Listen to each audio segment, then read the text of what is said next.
Well, folks, I have often discussed listener-submitted hot takes and bold predictions on this show, but today it is my turn to deliver three very bold predictions about this Gonzaga team for the upcoming season, including a surprise lottery pick and a potential record-setting performance.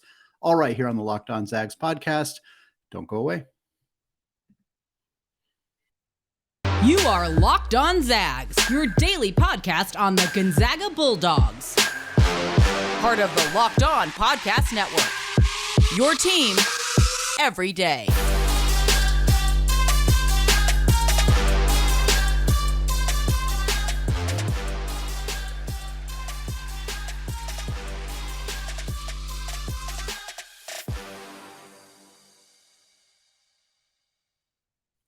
What is going on, y'all? Welcome to the Locked On Zags podcast, part of the Locked On Podcast Network, your team every day. I am your host and longtime Gonzaga podcaster, Andy Patton, here to bring you news and updates on all things Zag athletics. Today's episode is brought to you by BetOnline. BetOnline has you covered this season with more props, more odds, and more lines than ever before. BetOnline, where the game starts. I also want to thank all of you who have continued to make Locked On Zags your first listen of the day. It is very much appreciated here in the midst of the summer off season for college basketball. Also, a reminder, the show is on YouTube. If you have not checked it out there, just go to youtube.com, search Locked On Zags. You'll find the channel. Every single episode for the last 8 months or so has been uploaded on YouTube. You can check them all out there. And don't forget to hit that subscribe button. Again, trying to get to 1,000 subscribers before the start of the upcoming season. We're very close, and I know that you guys can help get me there. I appreciate it all. All right, today, three bold predictions, each one taking up a segment as we close out the week here on Friday. Again, those of you who have been longtime listeners know about Andy Locks. It's a segment that we do periodically during the season where you submit your hot takes. I grade them too hot, too cold, just right. It is a Goldilocks parody. Today, I'm giving you my hot takes. The point of these is to be very hot. I would be very surprised if more than one of these came true. I think that the point is more to highlight things that could happen, why I think that they're realistic. Again, if you guys have hot takes, if you guys have thoughts about these hot takes, please submit them to me at ScoreZagsScore on Twitter, at Locked On Zags as well.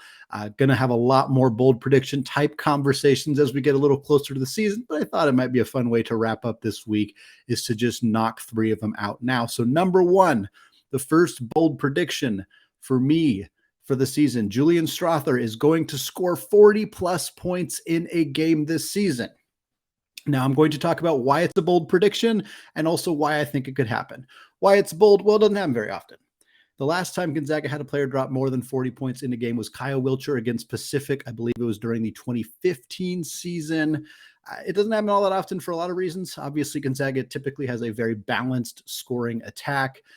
Mark Few is not somebody who particularly cares about individual accomplishments, so he's not likely to leave a player in a game long enough to get to 40 points. It kind of seems like it would only happen in a game where they sort of need the guy to keep scoring a bunch of points.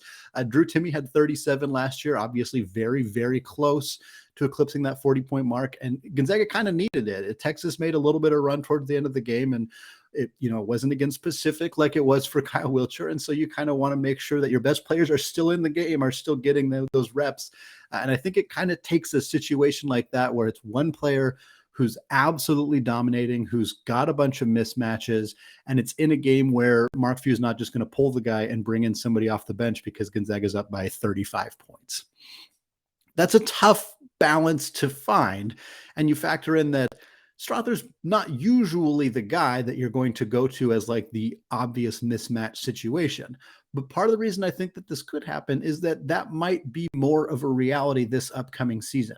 It's not confirmed yet, and certainly Mark Few may opt to do something differently, but there's a lot of expectation that Julian Strawther is going to take on a Corey Kispert-esque role, playing more of a small ball 4 as opposed to playing a traditional 3.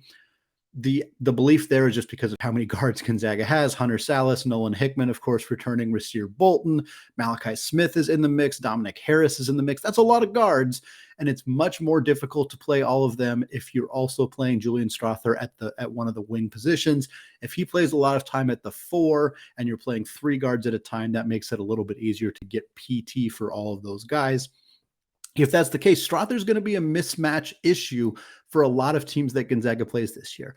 I expect if he ever were to go off for 40 plus points in a game, that it probably wouldn't happen in one of Gonzaga's early season bye games, the games that we've seen against teams like Texas Southern and Northern Arizona in the past, mostly because I think that those games are good opportunities for guys like Ben Gregg and Kaden Perry and Braden Huff to get more playing time, as opposed to leaving a guy like Julian Strawther to play 35 plus minutes. And there's just no need to do that.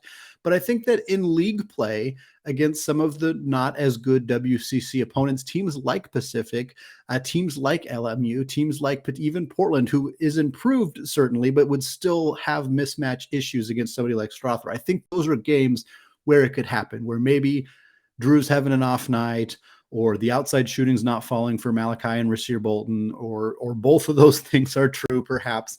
And Julian is just hot. This is a man who he's a microwave. He can get hot in a hurry. We've seen what happens when he is not hot. We've seen what happens when he goes on cold streaks, and that is a big part of what we want to see out of Julian this year for him to improve his draft stock, for the Zags to get better, is him being more consistent as an outside shooter. He shot 39% last year, which isn't bad.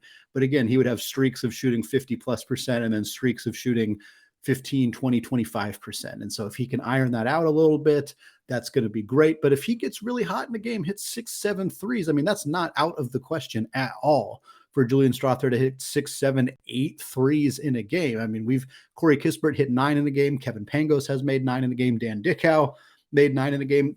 Strawther is more than capable of hitting 8 to 9 3-pointers in a game at absolute max. I don't think he's going to get 12 or anything like that, but 6 to 8 made threes in a game, combined with him playing a role where he's getting a lot of offensive rebounds, getting easy tip backs that way, potentially even posting up, driving to the paint. He's got a great floater. That's something that he worked on a ton over the last year. We started to see him kind of stop in the lane, pop that little floater up, do that. If he has that going, he's got the outside shot going, there's reason to believe that this could happen. Again, the half-court offense is always going to funnel through Drew Timme. It's always going to funnel through Drew Timme. John Fanta said it on the most recent episode of Locked On Zags. Gonzaga's usage rate for big men is extraordinarily high. It's why they can get high-level big men into the program, because they can say, look, we're going to use you a lot. You're going to be heavily utilized in this offense. That's not going to change. That's why this prediction is bold, because Timme is the most obvious candidate to score 40 points in the game. He's come pretty freaking close to already doing it. But I think Strawther makes sense as a guy who just gets really hot one game, just starts absolutely crushing it. He's getting to the rim. He's hitting the outside shots. I think another area that we want to see Julian improve, and that I think we will see Julian improve, is getting to the free throw line. We kind of talked about that floater and how impactful it is, but it would also be nice to see him go finish through contact, actually get fouled, go to the charity stripe, get a couple of free points that way. Again, if the stars align, if all the games, if everything comes together for him in one game where he's getting to the free throw line, he's hitting the outside shots, Gonzaga's other players maybe aren't having the best game, I could absolutely see a situation where he goes out and has one of the best individual scoring games from a Gonzaga player in a really long time. Again, Kyle Wiltshire scored 40, Adam Morrison scored 40. There's not a lot of other people who have done that in the Gonzaga program. We haven't seen it in a very long time. So I think Strawther's maybe not the prototypical pick for this, but I have a feeling I could see a situation coming together where we're all on Strawther 40-point watch late in the fourth quarter. Everybody's on Twitter, or in the fourth quarter, in the second half, the final minutes of the game. Like, is he going to get 40? Are they going to leave him in? Is Mark Few going to pull him? Like, all of that. I could definitely see a situation where that happens with Julian at some point this year. All right, we're going to come back in the second segment. We're going to talk about the trio of young bigs on the roster: Braden Huff, Ben Gregg, Kaden Perry, as I make yet another bold prediction for this upcoming season. Before we do that, though, let's talk about BetOnline. College basketball may be deep into the offseason, but college football and the NFL are just around the corner, while the WNBA playoffs are just getting started and the MLB is not far behind. BetOnline.net is your number one source for all of your betting needs and sports information. From all the latest odds, contests, and player props, you name it. BetOnline remains the best spot for all your latest sports developments, including podcasts and reviews for all of the leagues this season. And it's not just basketball. BetOnline is your continued source for all of your sports wagering information needs, including live betting and your favorite Vegas casino games. They even have lines for coaching changes across every major sport, so even in the offseason, you can get your fix. Head to the website today or use your mobile device to learn more about the trends in action. BetOnline, where the game starts. All right, segment 2, still Andy Patton, still Locked On Zags, still hammering through a trio of bold predictions as we close out the week here on the Locked On Zags podcast. We started out the show, Julian Strawther dropping 40 points in a game, my first bold prediction for the season. Number 2 bold prediction is that Braden Huff will play more minutes than Ben Gregg and Kaden Perry combined this season. Why it's bold? Well, it's pretty obviously bold to predict one player to play more than both two other players at the same position combined. True freshmen don't play a lot in Mark Few's system unless they are exceptional, otherworldly players like Jalen Suggs, like Chet Holmgren, obvious one-and-done candidates. For the most part, it is unusual for true freshmen to play a lot.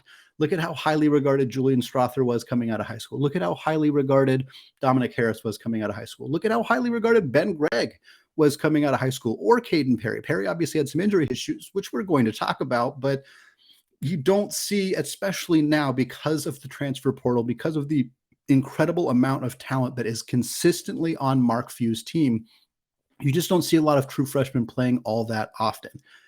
Beyond that, Ben Gregg is in his 3rd season at Gonzaga. He is technically a sophomore, but he played part of his high school senior year at Gonzaga because of COVID rules, because of eligibility things. He was able to do that. Kaden Perry is obviously in his 2nd year at Gonzaga. Both are higher rated recruits. They came to Gonzaga with more pedigree out of high school than Braden Huff, and they both have more experience in the system. That makes this a fairly bold prediction that Braden Huff would play more. My reasoning for why it could happen. Unfortunately, injury is a part of it. And I don't think that bold predictions should typically involve injury all that much, but it's not like we're just forecasting a potential future-ish injury. This is an active injury for Kaden Perry. Kaden Perry played 8 games last year for Gonzaga. He played about 53 total minutes. And the reason that he did not play in the second half of the season is because of the injuries. He had ankle injuries and he's had very serious back problems for multiple years. He missed most of his final season at Battleground High School in Washington because of back injuries. He came to Gonzaga. He appeared to be healthy. He balled out during the dunk contest, during craziness in the kennel. Everybody got very excited, like, all right, this dude is healthy. Clearly the back's not a problem. He's going to be ready to roll. And then unfortunately, things cropped up throughout the year. We saw him sit on the bench for the entire second half of the season. He had surgery shortly after the year ended. There were some posts, some images of him after the surgery saying, hey, things went good. Everything's all right. And we've heard nothing since then. So I don't have an update, unfortunately, on Kaden Perry's injury history. I am not using this segment to imply that I believe Kaden Perry is not going to play. I don't know. But it's hard to imagine, for a lot of reasons, that he has a big role next year. It's hard to imagine that he has any real role outside of garbage time minutes, mostly because Gonzaga has a ton of players in front of him on the depth chart. They have players in front of him. They have players in front of Ben Gregg. They have players in front of Braden Huff. All 3 of these guys are outside of the actual big man rotation next year. There is a chance that one of them potentially sneaks in as the 4th big, but I kind of find that unlikely. Drew Timme obviously is your starting 5. He's going to play 28 to 30 minutes per night like he has for the entirety of the last couple seasons in Spokane. Anton Watson entering his 4th season. I suspect whether he starts, whether he comes off the bench, I suspect he will have a very similar role to the role that he has had his entire time in Spokane, 18 to 20 minutes per game, high energy guy. So I don't think that's changing. Drew Timme's not changing his role, and Efton Reid is going to play. Efton Reid's going to play. He's going to soak up pretty much every other minute in the front court that is not going to those 2 guys. And then that's not even including Julian Strawther, who I expect to play a lot of his minutes at the 4, kind of like we talked about in the first segment. I've talked about a handful of times on this podcast. So those 4 guys are going to soak up probably all of the actual rotation minutes in the front court, which kind of just leaves Gregg, Perry, Huff playing some of the garbage time minutes, potentially playing in situations where there's foul trouble, where there's an injury during the game, knock on wood for that, of course. So it's kind of just those three guys kind of lumped together to see who's going to play more. For me, I'm not sold that Ben Gregg is going to be a big time rotation player in this program at any point. I think that he's got a unique skill set. I think his outside shooting is tremendous. I think you look at some of the videos that have come out of him this summer working out in Portland. He looks like he has worked on his body physically. He's moving really well. The outside shot is still there, but there's not a lot else there. The physicality isn't great. I don't think he's going to be an excellent low post scorer. I think even the WCC is probably about his physical max in terms of pushing people around and scoring down in the paint. And then defensively, he just hasn't been there. His defense the last couple of years in admittedly very small sample sizes. So I don't think that we should look at this too intensely or too critically, but it hasn't been very good. And so I think you're looking at a guy who doesn't offer a ton unless the outside shooting is very good, like 40+% consistently knocking down that percentage of outside shots. If he's not there with that, I'm not sure that he's particularly playable. Now, I don't see him leaving. I think he's kind of a Gonzaga lifer. He loves this program. He grew up rooting for this team. I think he's sticking it out. I think he kind of is a Martinez Arlauskas type guy potentially, but that doesn't mean that there's not room for him to grow in the future. I think that things could change. Obviously, Drew Timme's probably gone after this year. Anton Watson is a senior. He might be out the door after this year if he doesn't use his COVID eligibility. Efton Reid is going to step into a really big role next year, but there's some room for people, for Braden Huff, for Ben Gregg, for Kaden Perry, and for any additional transfers, additional freshmen to come in the door and challenge for playing time right away there too. But for this upcoming season, part of me kind of thinks that the minutes that do go to these guys are going to be garbage time. Let's see what you can do type of minutes. And if the belief is that Braden Huff who also is around the same size as Ben Gregg, is a very, very good outside shooter. He was lower ranked in his recruiting class, but this guy was Mr. Illinois. He was the best basketball player in a state that includes Chicago, which turns out a lot of really good basketball players. Braden Huff is very good. And I think if there's a belief that he is more of a future piece for the Zags, more of a guy who could start for this team or could play a high level role for this team. If Mark Few and the staff believe, hey, this guy is more likely to be that 2-3 years from now than Ben Gregg, we should give those garbage time minutes to him. We should make sure they'll play both. Like they won't just play one of those two guys, but I could see a situation where Huff is the first guy in the game, where he's playing a few more minutes per game than Ben Gregg, then Kaden Perry, that if there are situations where foul trouble causes somebody to need to come in the first half, maybe to just get them to halftime, that Huff is the guy who gets those minutes. And if Perry is unable to suit up for every single game, which again, I don't have a source on that. I don't have information there, but it's reasonable to expect that Kaden Perry may have health concerns throughout the year. That coupled with Huff potentially being the preferred option over over Gregg makes it at least plausible that we could find ourselves in a situation where at the end of the year, Braden Huff has played more minutes than either of those guys combined. If nothing else, I think it's very possible that he plays the most minutes out of the trio. He may not play more than both of them combined. That's why it's a very bold prediction, but I wouldn't be shocked if we're counting up the total minutes played this season and you find Braden Huff's name on the list before you find either Ben Gregg or Kaden Perry. All right, folks, final segment. We got one more bold prediction for you. This one's about a potential lottery pick. We're talking 2023 NBA draft right after this. All right, segment 3, still Andy Patton, still Locked On Zags, still going through bold predictions for the 22-23 upcoming season. We talked about Julian Strawther potentially dropping a 40 spot in a game this upcoming season in segment 1. Segment 2, we talked about the playing time situation for the 3 young bigs, Ben Gregg, Kaden Perry, and Braden Huff. Here in segment 3, it's a simple one. It's the only one that I think I've actually talked about, at least in some capacity, on this podcast before. Many of you are probably anticipating what it is, and it's simple. Hunter Sallis is going to be a lottery pick in the 2023 NBA draft. I think this is probably the least bold prediction, but the reasoning why it's bold is that most iterations of Gonzaga's projected starting lineup next year do not include Hunter Sallis. He may not be a starter next year. You're talking about Rasir Bolton, Malachi Smith, those guys are probably starting. It's possible that Mark Few would take one of those guys off the bench, but it's hard to kind of imagine how that would work. Bolton started every game last year. Do you have him return and come off the bench? Malachi Smith scored 20 points per game in the SoCon last year. Kind of hard to bring him off the bench too, although possible. Then, of course, you have Nolan Hickman. Of course, you have Dominic Harris. Of course, you have Hunter Sallis. And, of course, you have Julian Strawther, who, again, we're projecting to play more minutes in kind of the small ball 4 role, but that may not necessarily happen. Again, in my conversation with John Fanta on Thursday's podcast, Mark Few loves veterans. He loves older guys. Who's to say Anton Watson's not going to start as a senior? I think it's very possible that Anton Watson starts as a senior, which pushes Julian Strawther to the 3, which means you have to pick 2 starters out of those 5 guards. Not sure Hunter Sallis is one of them. And even if he is, or even if he does play a high-level role on this team, which I do anticipate, he's probably not going to be one of your top scoring options. There are very few lineups that exist with the current construction of the roster where Hunter Sallis is even your 3rd scoring option. He's often your 3rd or 4th scoring option. If Drew Timme's on the floor, if Julian Strawther's on the floor, if Malachi Smith is on the floor, even if Rasir Bolton is on the floor, like I'm not sure that Sallis is your more go-to scoring option than those guys. Beyond that, there's a lot of really good guards in this upcoming draft class. You have Anthony Black, you have Nick Smith, you have Scoot Henderson. You have a lot of really, really good guards that are going to be in this class. Of course, you also have Julian Strawther from Gonzaga, who's going to be a part of this draft class as well. It's a tough class.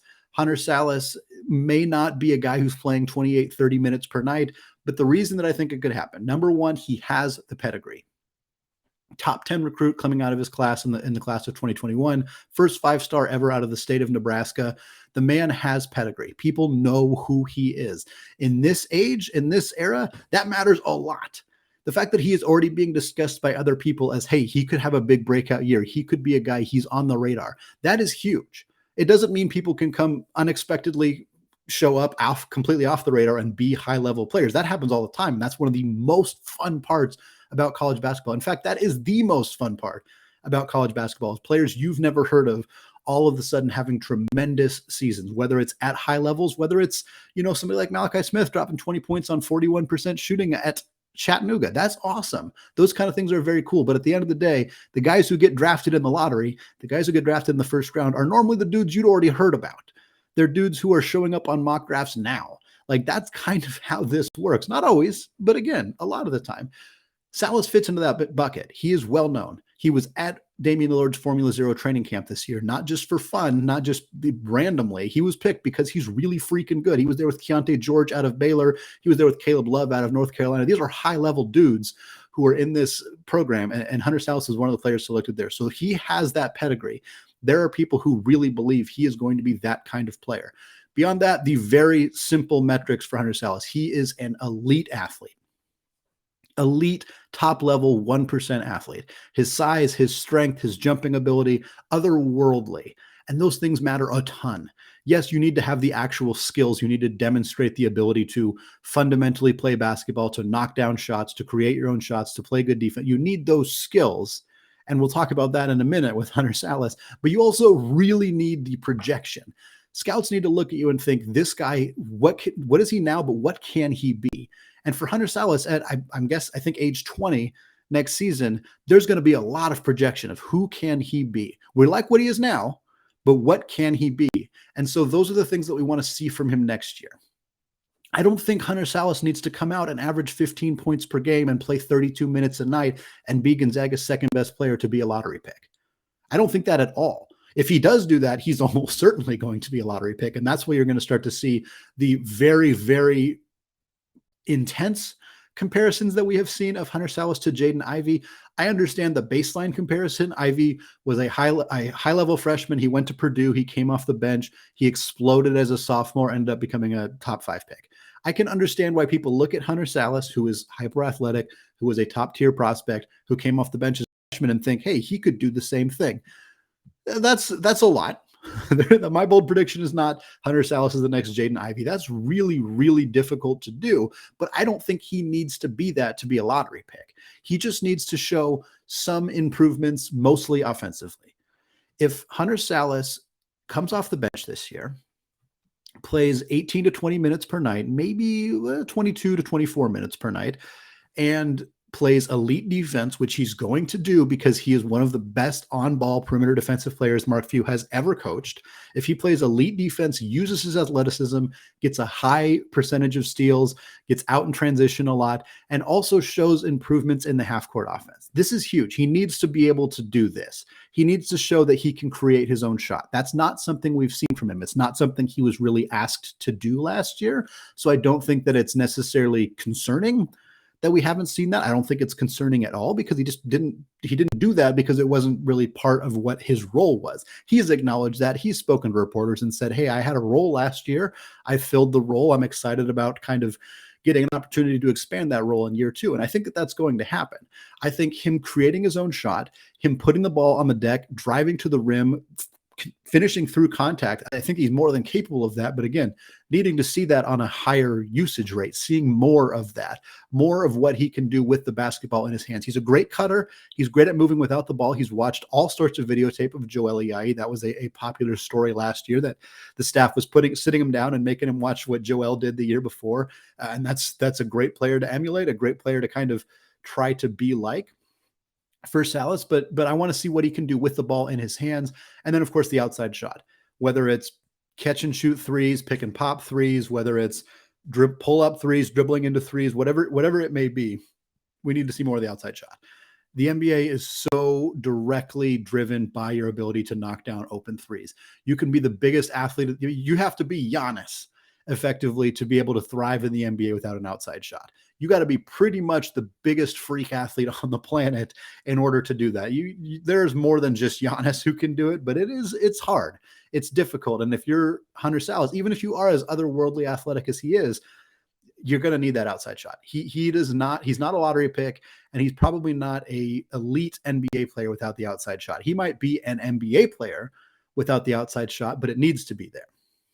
But for me, I could see a situation where even with this current roster construction, even with the possibility that Hunter Sallis is not the number 2 option or even the number 3 option, and maybe he finishes outside of the top 5 on this team in minutes played, that does not prevent him from being a lottery pick. The Zags have had this happen before. Zach Collins did not start at Gonzaga. He was behind Shemet Karnowski. He was behind Jonathan Williams. He was the 3rd big on that team. He played a lot, but he did not start, and he was a lottery pick. He was the 10th overall pick that year. Part of that was because he had a really excellent NCAA tournament, but there's no reason to believe Hunter Sallis could not do the same. Sallis could play a similar role where he's one of the top players off the bench, plays 20-something minutes per night, early 20s maybe, and has a good season and is in the conversation of like, hey, what about Hunter Sallis? Should he be a second-round pick? Is he a guy that is going to declare? Is he going to come back? Whatever. And then he just balls out for 5 games in the NCAA tournament, has a couple highlight reel plays, hits some clutch threes, makes some great defensive plays. That's when everybody's watching. That's when the NBA scouts are really, really watching. He does that. He goes to the NBA draft combine. He impresses people with his length, his athleticism. Bam. All of a sudden, he's talked about as a top 10 pick. It doesn't take much when you have the athleticism that he has, the pedigree that he has, the youth that he has. When you have all those things going for you, it does not take a bunch for you to be right in the conversation for a lottery pick. It's a stacked class. He's got a lot of talented players in front of him on his own team, but I have every reason to believe that there is a possibility, a route for Hunter Sallis to become a lottery pick in 2023, even if he doesn't. This is not going to be Hunter Sallis's team, most likely. It'll be Drew Timme's team. If it's not Drew Timme's team, it's Julian Strawther's team. It's probably not Hunter Sallis's team, but that does not mean that he will not be the first Gonzaga player selected in the 2023 NBA draft. All right, that is going to do it for me today and for this week. Of course, programming note, we are down to 3 times per week for this month and next month. Still plenty of great content. If you missed the interview with Jason Jordan of Sports Illustrated, the head recruiting analyst, that episode came out on Tuesday. John Fanta, Big East legend, play-by-play announcer for Fox Sports 1. He was on the Thursday episode. Check those out. If you haven't yet, we got more great content coming later this week, right here on the Locked On Zags podcast. Available wherever you get your podcasts and available on YouTube as well. Finally, thank you again for those of you who have made Locked On Zags your first listen of the day. Locked On WCC doesn't exist yet, but you can get more informed on the West Coast happenings by making Locked On Pac-12 your second listen of the day. Host Spencer McLaughlin and the local experts of Locked On take you across the Pac-12 in 30 minutes, 5 times per week. All right, thank you all for listening, and go Zags.